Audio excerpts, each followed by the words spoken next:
All right, so first we're just going to sit here a little bit and come into the breath. This is going to be almost 20 minutes of yoga, and you won't even feel it. It's going to be great. For now, we're just breathing.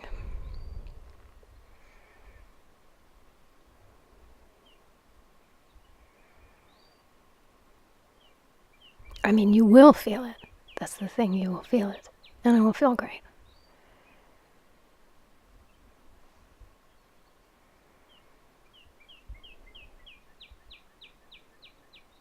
Okay, now we're going to get into the neck. And I'm going to the left. I'm putting my left hand on top of my head. And I mean, it's exactly what you see here. We're just trying to find a place where we can angle the chin and angle the bones of the spine so that we get maximum stretch in the neck. And your neck is different than anybody else's, and so you're going to need to move it to a different spot. The important thing here to notice is that we're not pulling. We're not pulling. We're just angling the body in such a way that gravity can get in there. I'm holding my arm out a little bit, my opposite arm, because sometimes you can like bring it backwards and get into the stretch there a little bit. All right, now let's go forward. Putting your hands behind our head. I like to put my hands behind my head and like kind of push up against them with the back of my head. It is, I call it the anti-computer stretch. If you work on a computer a lot, you might feel this one a lot.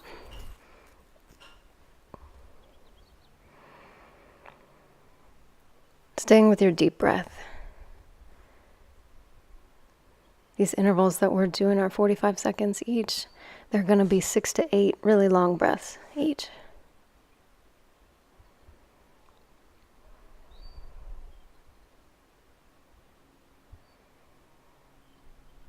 All right, now we're going to stretch the neck the other way.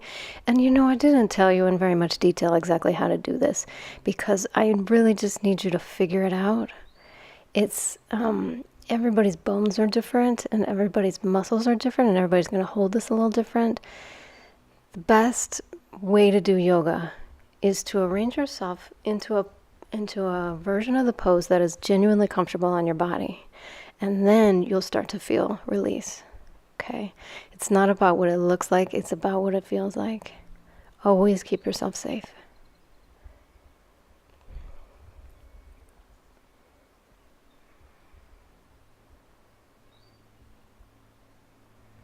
All right. And then, oh, okay. And so I'm putting my hands behind me with my fingers pointing towards my hips, rolling the shoulder blades back and down the back. And we're getting a stretch here. We were just stretching the neck to the sides and to the back. Now we're going to stretch the upper chest.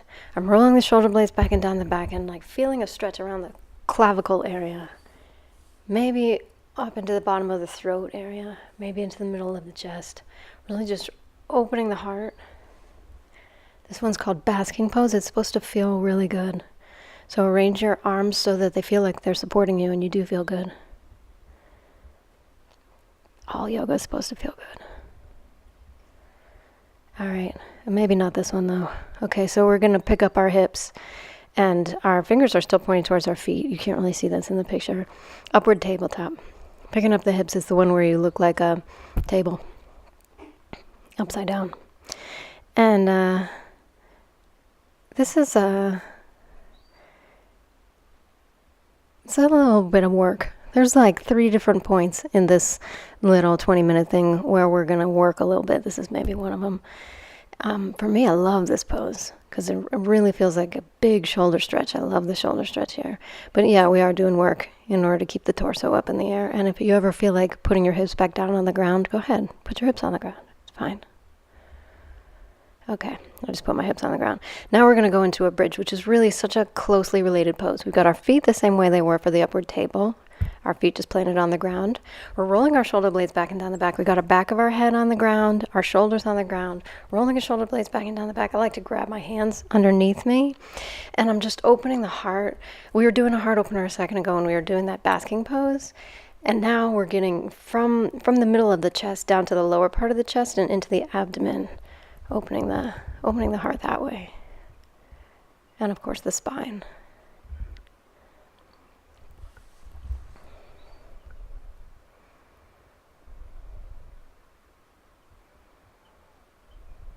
All right, take your hips down, and I'm taking my right foot and putting it on my left knee and threading my hands through. This is figure 4 pose. I'm going to talk about this a little bit. Feel free to tune me out and just be with your breath. So this is a big hip opener. You're going to feel it on your right hip. You should not feel anything in your knee. If you feel anything in your knee, adjust. Make sure you're not taking this bend in your knee. You got to find it in your hip. If you are ever in a yoga class and the teacher wants you to do pigeon pose, I think maybe some of you are familiar with pigeon pose, and it feels like it's coming into your knee, do it this way instead. This is the safer way for people who have tight hips. Doing it upside down is the same pose. All right, so I'm keeping my legs in that same shape. I know I did that kind of fast. The legs are still in the figure 4 shape, and I'm letting the whole 4 fall to the left. And so I'm twisting across my abdomen, and my legs are still in that shape. The shape of the legs is not important. Really what we're doing here is a big abdominal twist. And you're breathing down into your belly.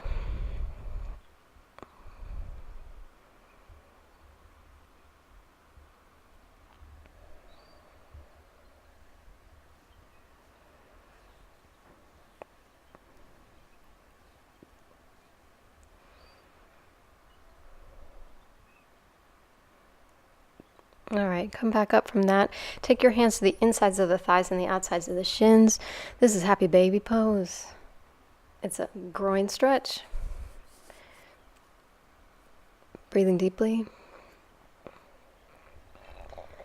Really can feel your back body in contact with the ground here, the back of your lungs, kidneys, lower abdomen, lumbar spine.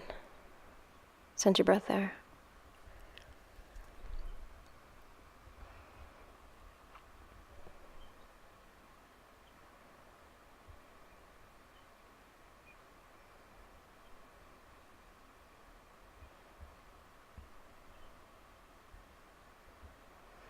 All right, coming out of that, we're going to do figure 4 on the other side. I'm crossing I guess that's my left foot on my right knee. Do figure 4 the opposite way than you had before. Threading the hands through. Now, I didn't say this the other side, I should have. If it doesn't feel right to you to thread your hands through, you don't have to. You can, I have taught this to people who will just like grab the outside of their pants and pull that closer to them.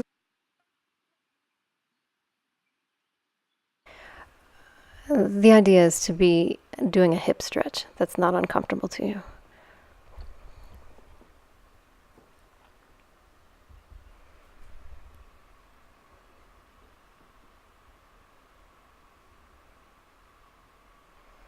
Good, we're coming into the twist, and you can see it a little better on this side. I just kept my legs in the same shape, and then I let them go. I guess that's the right. Let them go to the right. But the important thing with this and every twist is that we're getting so deep in the abdomen, in the second chakra and the third chakra, the organs of digestion. Yoga is a cleanse. We're doing a big, big inner body cleanse throughout our practice, but especially in a pose like this, you're cleaning your digestive system. It's a great thing to do.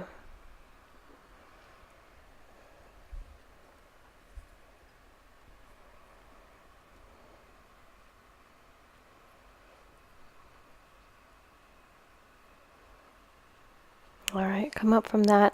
Oh, we're going into everybody's favorite pose, Navasana. Never met a person who didn't love this one. Picking our feet up, rolling shoulder blades back and down the back. It's boat pose, core work. Now I'm showing you here that you can put your feet on the ground and still be doing the pose. You can hold onto your legs and still be doing the pose. If you want to make it like triple hard, you can take your legs and make them straight. For myself and most people, just this normal way is good enough. You can hang out here, you're going to feel it in your core. And breathe.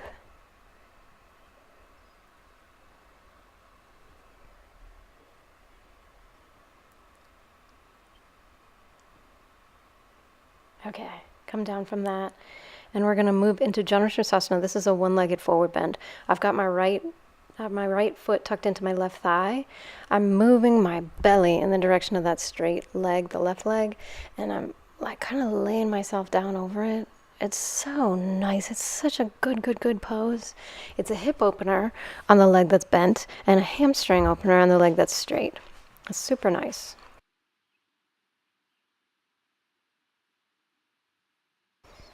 If you're more flexible than me, then maybe you can get a little bit of a back bend here too, finding some lumbar spine.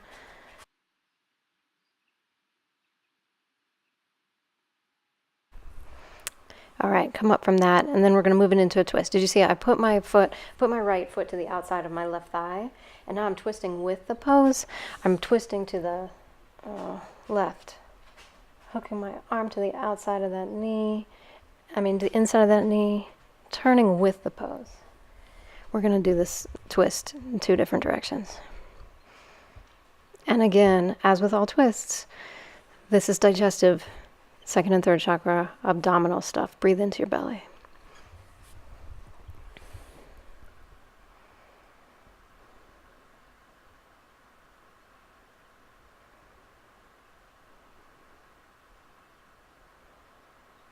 All right, and then we're going to just turn the whole pose around and twist against it. You see this? Do you see what I'm doing here? Like I'm having a negotiating experience between my hip and my abdomen and this knee. And only go as far into this as feels good to you, okay? For me, this felt really good. Find a spot along the continuum where you do understand the twist and where it feels good to you, and stay there and breathe.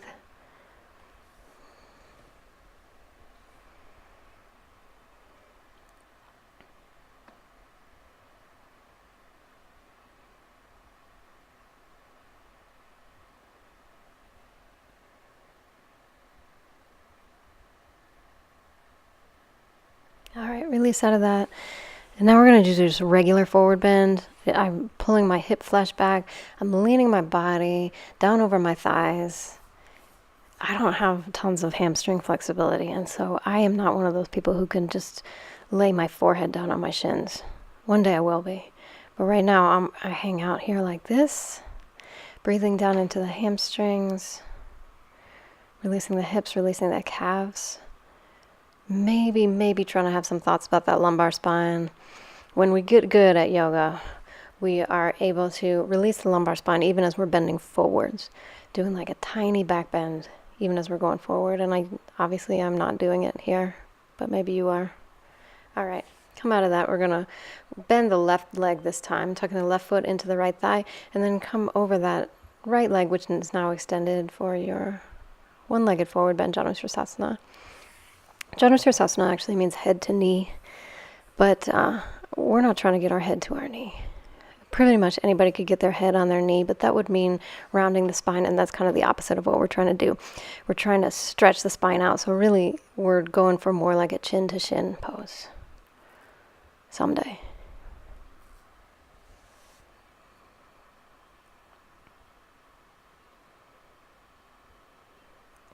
And of course, if any of these poses are uncomfortable for you, just do them kind of like halfway.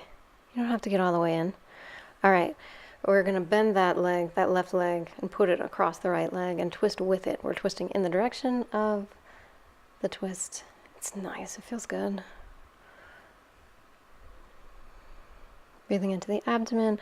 Of course, you can have thoughts about your shoulders and your hips here, trying to get those into alignment and trying to feel all the bones of your spine coming up and supporting your skull. And breathing.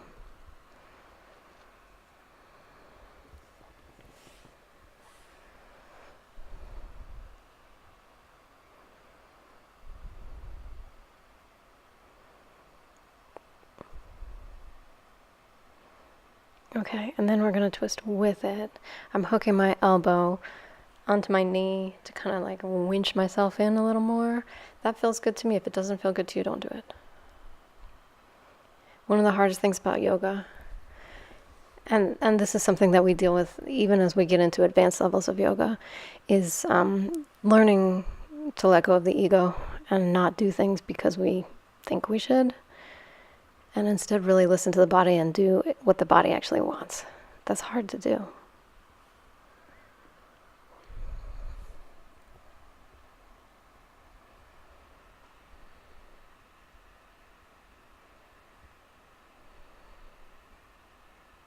All right, untwist out of that.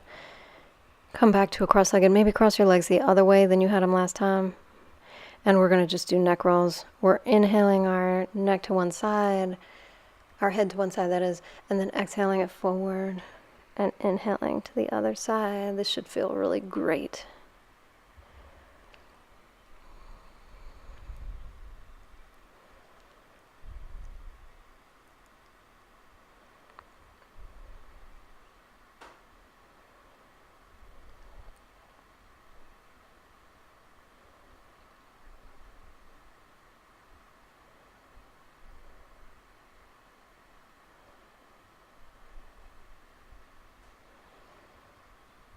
Okay, and then we're gonna I'm gonna do a fish. Okay, so put your hands under your hips.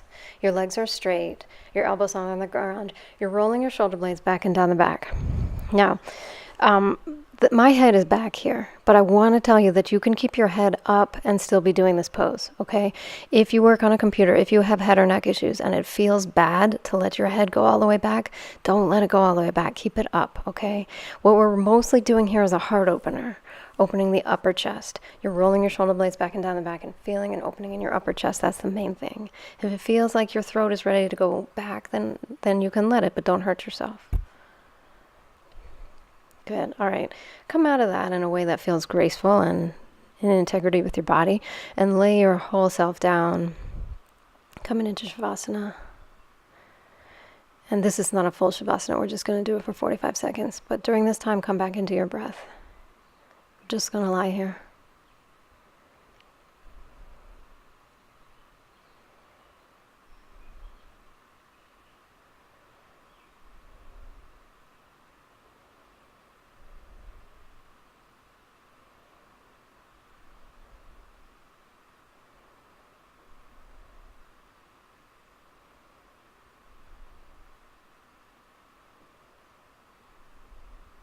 Good. Come on back up. And come into a comfortable seat, whatever that is for you. We're going to sit for 45 seconds in meditation. And what meditation is when you try to do for your brain the same thing we've been doing with our muscles this whole time. Just stretch it out. And the way that you stretch out your brain is to let it go. I know it's not easy, but try it.